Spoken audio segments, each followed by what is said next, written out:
Welcome to XMiles Live, episode 2, supported by Squirrel, Not Better UK. I'm your host, Anthony Clark, and tonight we've got a special guest, Peter Thompson, or Marathons for the Mind. Pete completed an epic challenge in 2017 where he ran 44 marathons in 44 countries in 44 days. So to top off, in 2018, Pete took on an even bigger challenge and attempted to run the Tour de France. So we will catch up with Pete soon.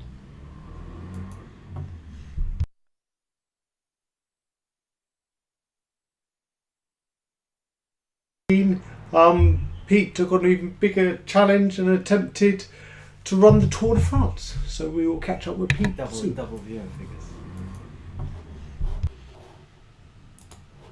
Right, so just having a play with the audio settings. I don't know if you... Oh, right. Okay, we've got a yay. So we'll carry on. So hopefully you haven't missed too much. So we... obviously, we'll just talk about the logistics of the run the tour, and obviously having your girlfriend there and having the support that made a big difference to just being able to do things. Obviously, I guess also having her being able to get things for you and things like that. So like you said, changing your trainers, but also having food ready. Exactly. Bits like that. Like at the end of the day when you just want to collapse, and I could, and I didn't have to think about other things like having to go out to the shop to get food and I was going to get to a train station or anything like that. I could just sit in the back of a boot and relax afterwards. So like the 44 marathons, though, Run the Tour isn't just a consecutive of running 30 miles every day. You have to then get to different stages, and I guess none of the stages really are. They kind of start roughly where they are, but the others finish. But then there is some quite big movements around France to get to different places. So it wasn't just a matter of kind of finishing, sleeping, and running again. Like if you were going to do Le Jog or something like that, where you would just do a continuous effort. You still had to then obviously find out about the route, which I remember you saying before wasn't the easiest. We didn't have it when we started. You didn't. So you didn't have the whole route when you started.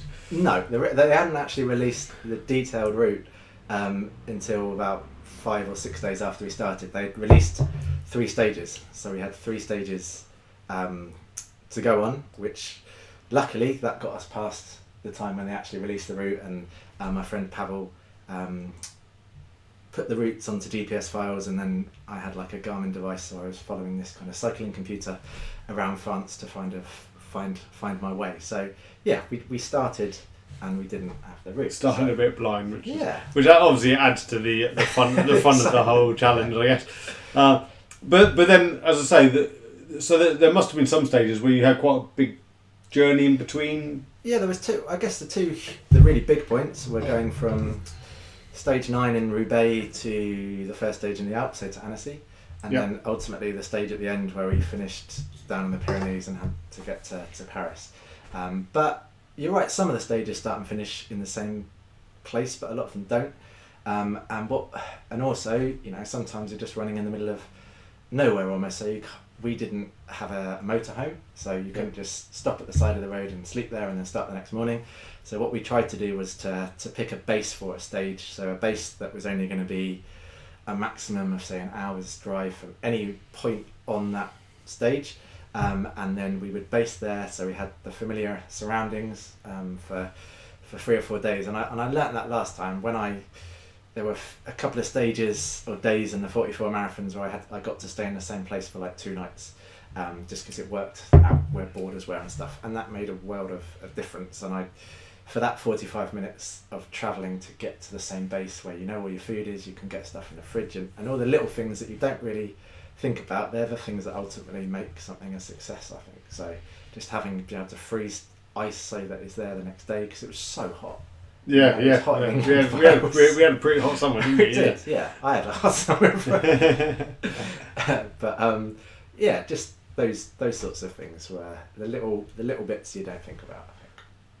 Yeah, I guess so. So actually, to the running. So you kicked off you kicked off, say, was it 10 weeks before the start of the Tour de France? 7 weeks. 7 weeks before. So yeah, okay. So you were the final stage. They were cycling, and you were trying to beat them to the finish line. Was the plan. So was there any? How did it? Because obviously you hadn't run 30 miles before that first stage. So how did you feel after the first couple of days? Because obviously after I know when you were doing the 44 marathons, there was kind of quite early on. It was the realization on how tough this is. But obviously, this time you had that in your mind that you completed that, but there was obviously a different challenge here with the marathons. You kind of did try and pick a pretty flat route for most of them to make it kind of understandable, and the Tour de France isn't really flat. No, sadly not. But I guess that first day is, like when you got to the start line of the 100k, you must have just been absolutely buzzing to get going. And that's what I felt on that first day. So you have this huge amount of excitement, but you also know, you've got 70 days of trying to keep that under control. So the first day was always going to be quite good, really, because you're starting something new. You've got all that excitement. You're feeling relatively good.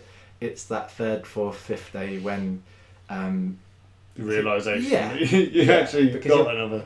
I found last time the first 7 days were almost the hardest because your body is adjusting to the sudden shock of what you're asking it to do, and you can do all the training in the world, but I don't think you can stop having that.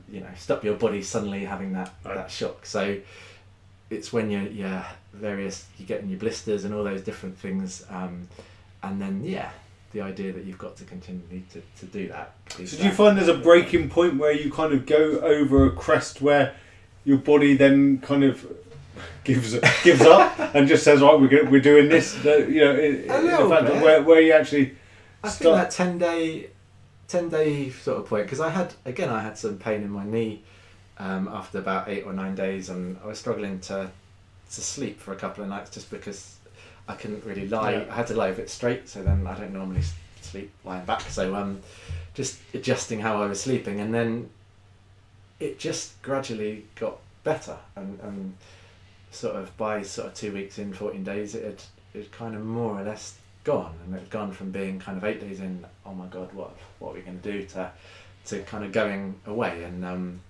I don't know why that happens. Well, I'm sure you kind of body acclimatises to what you're doing, really, in the same.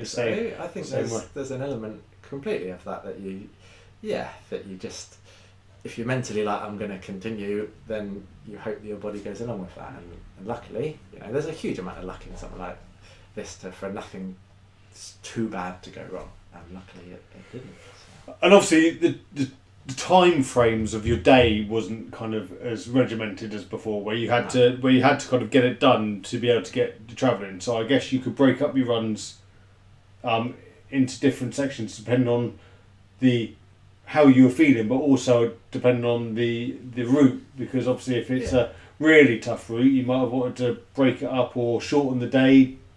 Exactly that. I think last time there was no ifs or buts, which was kind of good in a way, because it meant you got up at that time and you did it because there was no alternative, otherwise you were playing.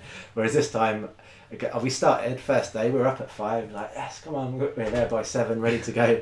That gradually got later and later, so by 4 weeks in, we were maybe getting up at 7:30 and starting at 8:30, just because there was that flexibility, I guess. And for me, making sure I got 8 hours sleep was really hugely important, and that's because you need to recover from the previous day, and if you I guess add sleep deprivation into that, you're gonna shorten your recovery, but also make it that's what killed harder me on yourself. Last time is I just didn't sleep very much, and that mixed in with running and travelling, that's what just wiped me out by the end. So again, you're learning from that is that I didn't really have the opportunity to sleep. This time I did have the opportunity to sleep, so it was trying to make the most of that. And when England were playing as well, I had to stay up late and watch the game. Yeah, well, there you go. Important. But I guess didn't have too many beers. No, I generally don't really drink anyway, so no, lots of cake and stuff, but no beers. Yeah, so just proper fuel. French pastries and French bread and pain au chocolat. So, was there any real highlights of parts of the route, or things that you you really think back on and saying that was amazing, or that was true? Yeah. Definitely like the mountains. Just going to the Alps were unbelievable. I've never really been to the Alps before, and it's just like another world. I just can't believe I've never been there before. It is stunning. I was lucky to spend 2 weeks training out there this year. And obviously you let us stay at your mum and dad's place, which is amazing. Yeah, and it is, like you say, even though it's technically challenging and hard work, there is lots of switchbacks and on the really steep stuff, but it's beautiful. It is, and I'd give me a mountain to run up and down rather than a flat any day through the countryside in that situation, because we'd had sort of 30 days of, France is beautiful, lots of areas of France are beautiful, but sometimes we just have almost straight roads where you'd be running for like 10-15 miles and you might just see one town and you'd be out that town as quick as you're into that town. So there's no visual stimulus really, there's no change. And quite often in France there's nothing going on in that town. No, exactly. You wouldn't know anyone run straight through it and didn't see anyone. No. It looks the same as it probably did 40 years ago. Yeah, and there's a beauty in that and it's lovely, but it's also, with the mountains, there's so much going on that takes your mind off what you're doing, and that's a huge, psychologically, ultimately, getting through the challenge is more mental than it is physical, much more mental than it is physical. So if you've got ways to break up your day, and for me, if I was doing 30 miles, if I got 5 miles and I get to a mountain, and then I might have 5 miles up that, and then you've got 5 miles down, and then you've got flat, and then a bit more up, you break it down into sections. It's a lot easier to break it down into sections than I've got 30 miles on this straight road with nothing really going on. So I really, the mountains made it. If it had been the same as the first couple of weeks for the whole way, I think there would have been harder, which I know sounds stupid because we ran up 45,000 metres, I think. But there were days when it was not fun running up a mountain, obviously. But no, but you do get a reward from it's the sign outside. That's You're not right. take your head off as you go coming. No. But like I say, there is that reward of hitting the top of a mountain, isn't there? You've got that carrot, haven't you? Yeah. You've got in your head, you get to the top and that's almost a natural rest because there's normally like a cafe at the top and stuff like that. There's loads of cyclists going up, there's loads of cyclists going to be at the top in a good mood and because they've just achieved something, and there's a real, I think in my kind of runner's mindset, that it's a very clear path. It's like, you start here, you get to here, and that works in my head. So, and I like the challenge. I like the challenge of being at the bottom and kind of clocking down the kilometres because there's signs the whole way up, all these.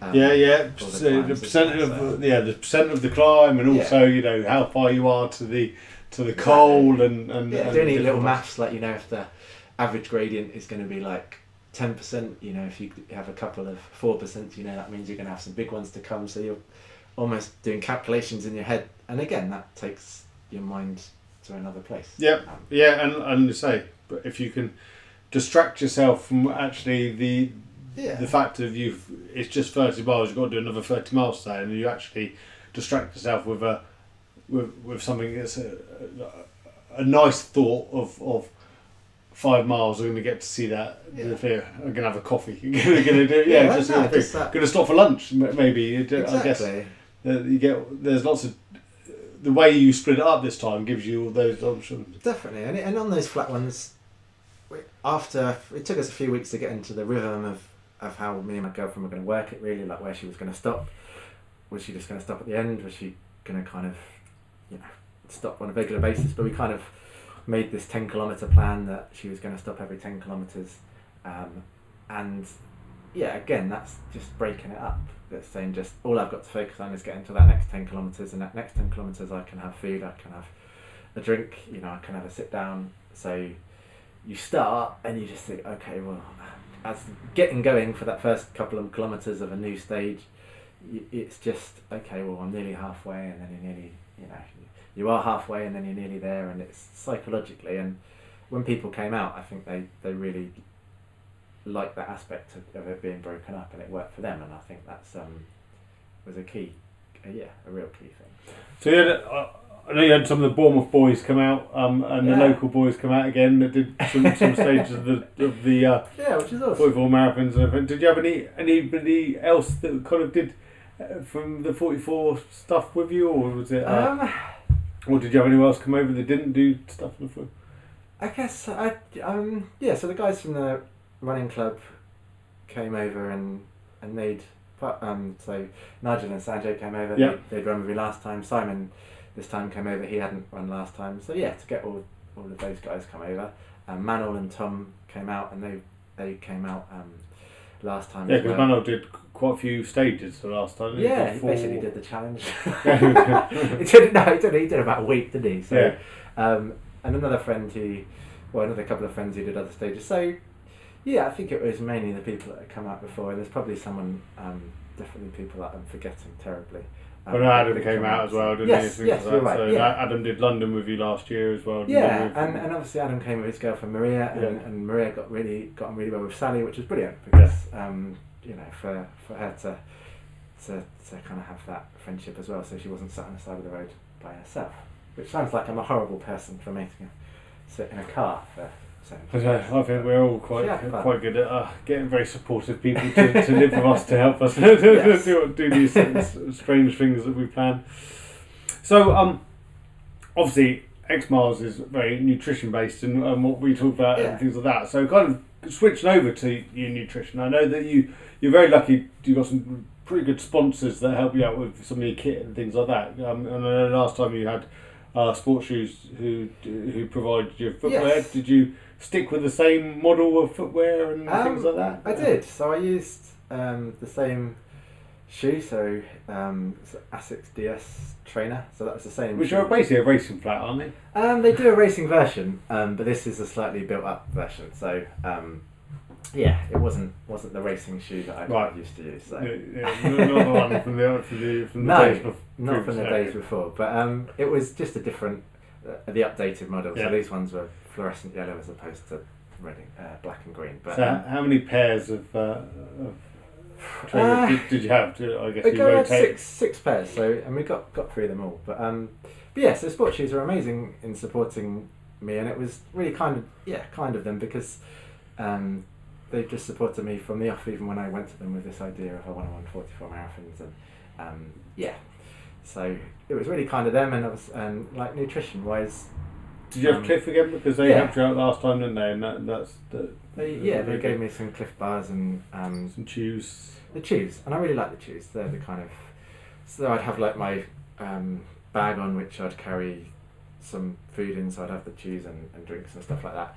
And obviously knowing that I was gonna see Sally in 10 kilometres limited what I had to take, but it was so hot that even being out there for an hour without any water was not possible sometimes. So making sure you get everything, and yourself, like your nutrition, if you get that wrong on something like in any event really, but that's just magnified in doing something like this. So if your nutrition's, you start to become depleted in one day, then that builds up and that ends things, and so you have to be so careful that you eat enough and you get especially hydration with the heat. That was because that's if that goes wrong, then it's that common mistake, isn't it, of running yourself into a hole before you start taking on fuel. So I guess like I say, it's very, because you could stop and you could have decent breakfast before you started, and you could stop for some lunch and things like that. That's all well and good, and having your recovery for it afterwards. But you still do need to have something when you go, because if you're moving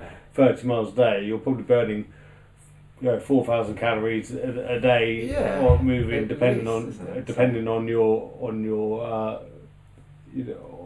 the route and things like that. So even even with your normal meals, which you need your 2,500 calories just to live, you're still going to be chomping through, and you're not going to have enough time really in the day to kind of recover those calories if you don't take on fuel when you're doing it. So having something that you can stomach and take on, and if that's I think the chews are a great thing for that, because they're a little bit like a treat. Sweets, yeah, and you wouldn't want to take on gels for that many days, but you can take on which are basically wine gums. Pretty much, and it's you've got to, in an ideal world, you want to look forward to having that, don't you? And they to me were kind of, they're like you say, they're a treat. So it's something that you kind of think, oh yeah, I get to eat this, rather than I have to eat this, which again in that mindset is really big.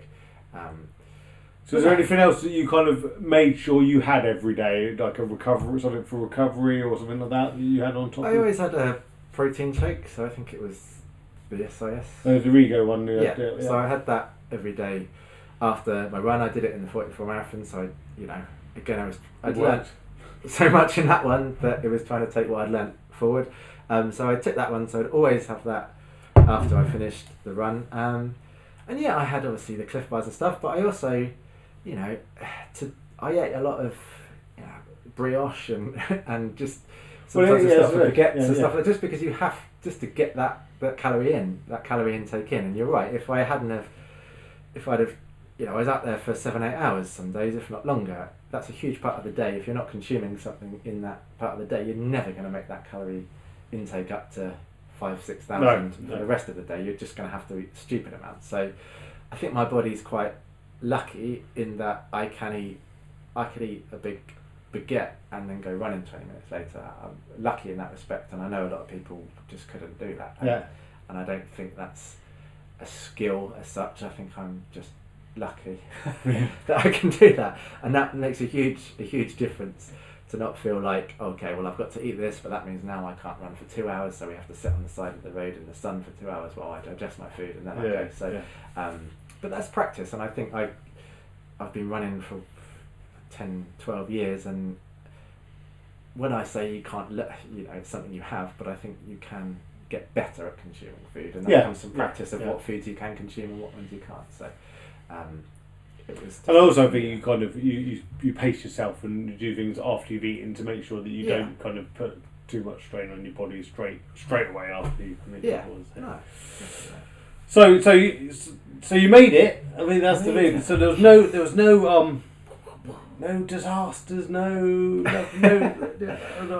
following you all the time. I didn't see any. Didn't externally see any peak breakdown movements. It was definitely, there were days when I was in tears, days when I was sat on the side of the road in Sally's boot for 30 minutes, making myself, talking myself into it, talking myself out.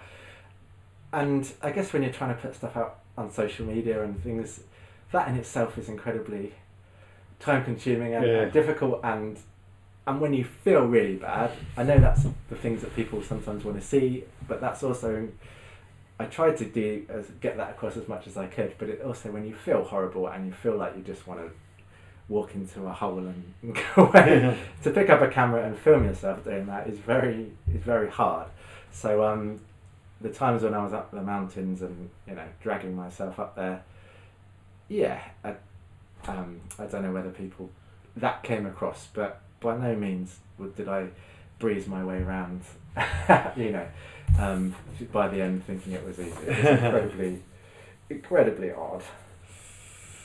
Cool, right, so I've got a couple of questions that we're kind of all going to ask everyone to go forward. One of them we've just done, which is your go-to nutrition for in the challenge and things like that. So obviously, having that support from Cliff and things like that, on top of the French food that you can, as much French baguettes and brioche and everything you can get your hands on.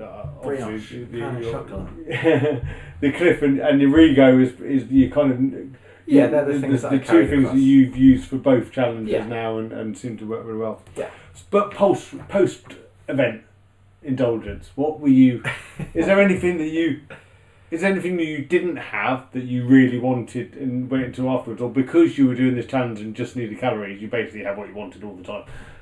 I think the latter, really, because I'm normally, you know, like you with your diet and things, when I was racing, I'm so strict on what I eat, and I like to eat healthily because I feel better about myself if I eat healthily. So yeah, I feel pretty rubbish this week. I've been eating rubbish for a week, and I feel well, rubbish. You need to. You need to, and you deserve to. But I guess when you're doing something like this, you can have everything you want. You know, I ate so many pizzas, steaks, and all these different things that I guess I probably wouldn't normally have. So almost when I finished, it was. The treat was to almost eat the stuff that I would normally eat. Food, Yeah. But again, the advantage of this time of staying in a base for 4 days, we could cook a lot of the food ourselves. We didn't have to eat out as much. Last time, I survived a lot on train sandwiches, which aren't very nice.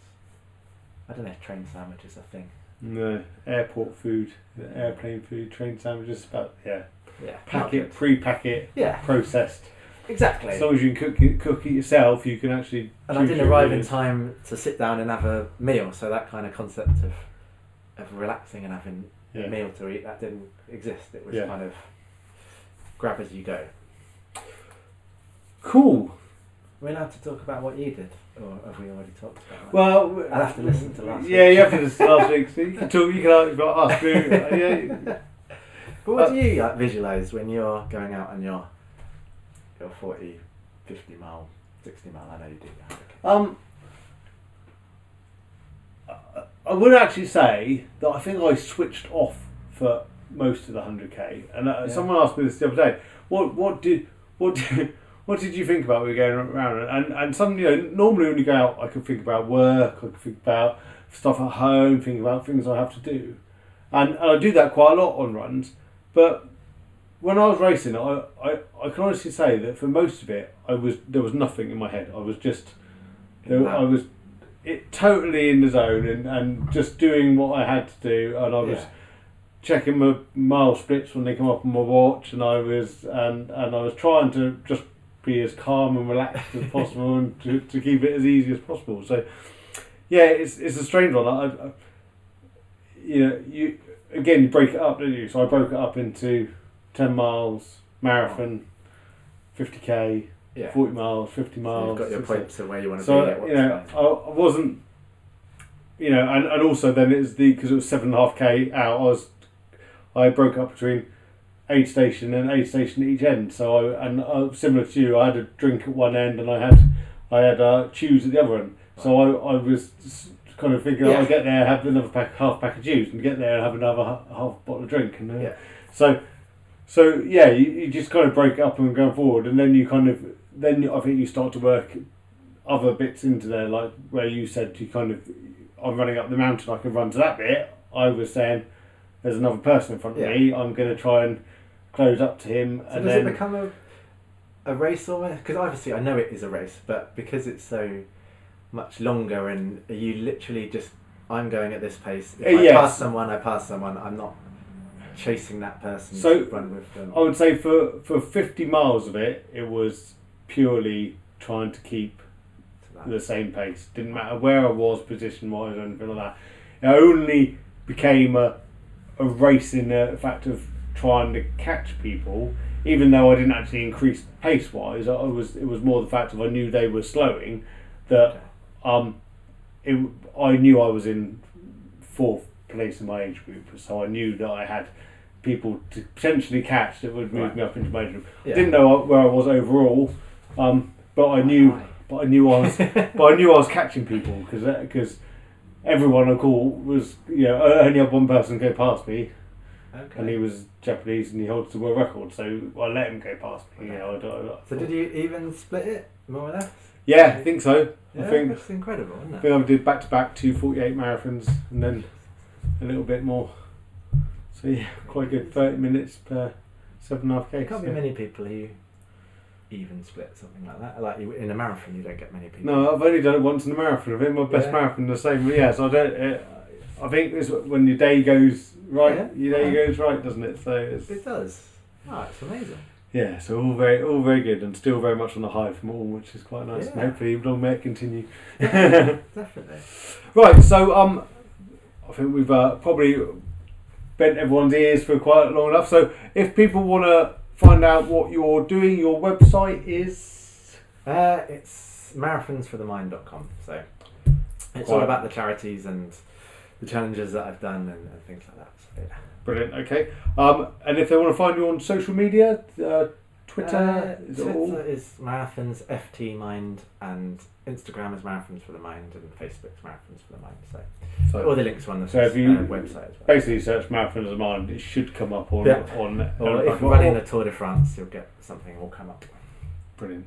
And are you on Strava and things like that? Or you, I am, but some of the tour bits on Strava if people want to have a look. And so I recorded everything on Strava, so it's all on there.